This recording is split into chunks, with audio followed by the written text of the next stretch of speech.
Jim, you were talking about tafakkur. Huh? You were talking about doing tafakkur yesterday. And Tafakkur. Pronounce things properly. Bismillah.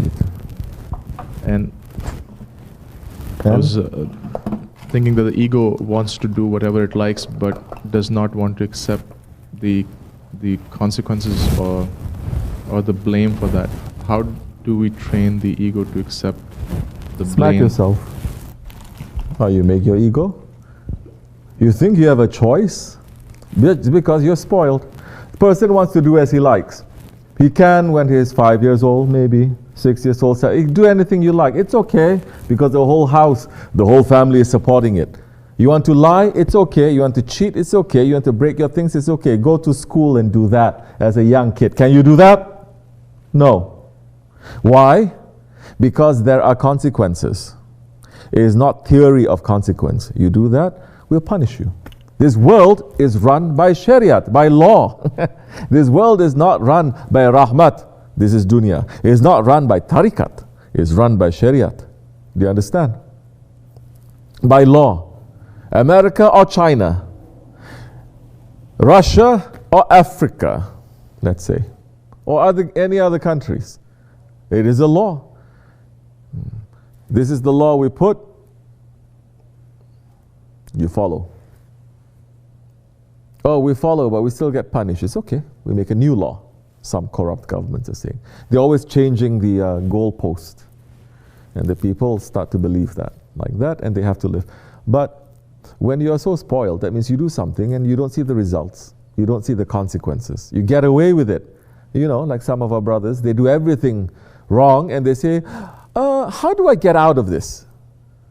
As a person coming from not raised in the system, to even say, how can I escape from this, is unthinkable to say that. Right, isn't it? How do I get out of this? You understand, lawyer? It's like, no, you did it. When you did wrong things, it is a punishment. You don't say how I can escape from this. You say sorry. You say sorry. But this is the kind of culture that we teach. Okay, you do something wrong, how do you get out of this? You're not sorry.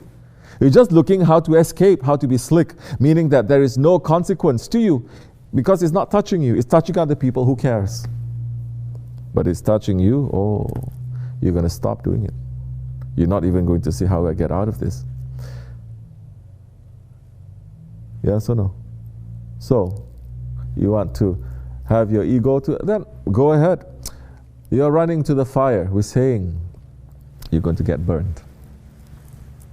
So I don't care. Go ahead, run. Run one time. I got burned only a little bit. Say, run again. Run as much as you want. Get burned the whole. Then you will know. Everyone is going to know. They cannot escape. You think the law of this land is strong? What about Allah's law? Oh.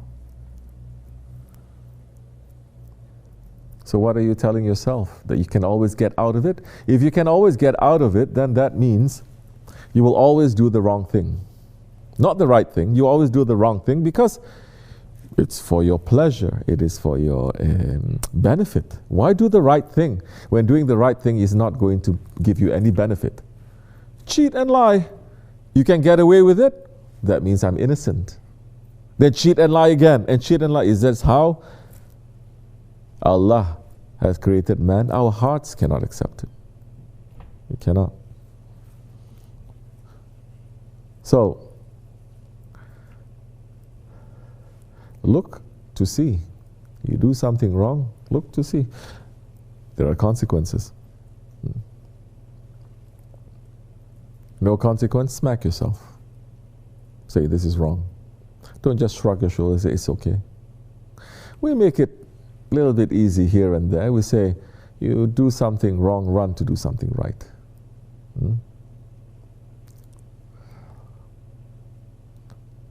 But don't take it to an extreme to say, we do something wrong, nothing is happening to us. Aha, Allah is not ruling. So many are saying that. So many have said that. Allah is always saying that. They say, it's not coming. No punishment is coming. You think we're the first ones in this world, in the history of the creation of this world, we are the first people to say, Everywhere everyone is doing wrong, there's no punishment coming. Sky is not cracking open, the earth is not splitting apart. Who cares? You think we're the first ones who said this? Always they are saying it. Always mankind is saying it, and always Allah is punishing. But the punishment of Allah doesn't come without warning and warning and warning and warning. When man becomes stubborn, it's not because there's no warning, he becomes stubborn. He's challenging Allah then. You understand? That is different from people who do wrong things because of their weakness and they know it is wrong. For those ones who do wrong things, they have faith, but they are weak and they're asking for forgiveness and they do the wrong thing again. And they're not taking anyone's rights, but maybe it's between them and Allah. Those are different. Those are completely different. Those ones, the awliya Allah, they may cover them too, depending on their sincerity, because they're not taking anyone's rights, you understand? It's between them and Allah. And they're trying. They're weak and they're trying. But those ones who are rebellious, as Allah saying in the Quran so many times, the rebellious ones, no mercy for the rebellious ones. Those rebellious ones, they look at the mercy of Allah and they laugh and they spit back at that mercy. You understand? So how are you going to teach yourself, your children, that there are consequences? I'm not saying smack them. I'm not saying punish them like this. But there are consequences. Find the way. Convince them. Find a way to speak. Find a way to show. If you live in very nice part of your neighborhood all your life, you think the whole world is like that. But if you just go beyond the train tracks to the other side, and you teach your children that, and beyond that country, beyond that border, and seeing, then they will grow up having more balance. They say, the world is not like where I live. Allah has blessed me, given me so much. I should be careful, I should be thankful, I should be grateful, I should share, I should do this and that. Then that becomes a responsibility. What you have in your hands, it becomes a responsibility. It's not, you have to take, and then you have to give. And then you discover the pleasure of giving is more. The pleasure of giving, just the pleasure of giving, it is better than the pleasure of eating, taking it. There is no taste if you don't share. But this is how this world is. There's no consequences. Right now. Don't think Allah, astaghfirullah, those holy ones are sleeping. No, they're watching. And they're watching the believers to see.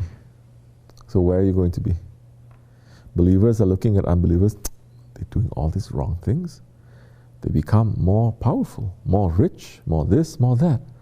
I'm struggling to keep my faith and I'm feeling more hard, more miserable. They are getting away with it. They seem so happy. Look, they're happy. Don't you see every Instagram picture? They're so happy.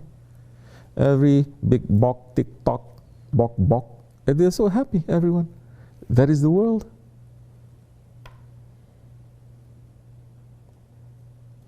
Fooling themselves.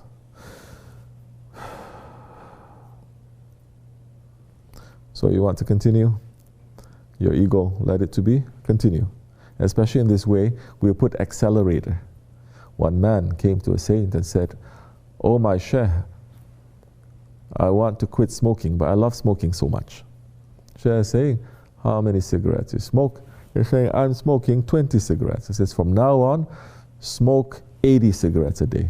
The man got more happy. He said, "What? I came to a Shaykh. I was thinking the Shaykh is going to say, don't smoke, don't do this, don't do that." He's saying, "I can smoke 4 times more. I'm going to do it." He says, "Really, Shaykh?" He says, "Yes, really." Smoking. 80 sticks a day. He starts to feel really sick. He starts to feel really bad. He goes to the Shaykh and says, "Shaykh, pray for me. I hate smoking now." He says, "Good. That's a good place. Now you know a little bit. So you want to go through the fire? Go to the fire. We open the doors even more so that you will know." That's still a blessing, because if you don't open the door so much, you're not going to know. Bismillah. Down? Okay.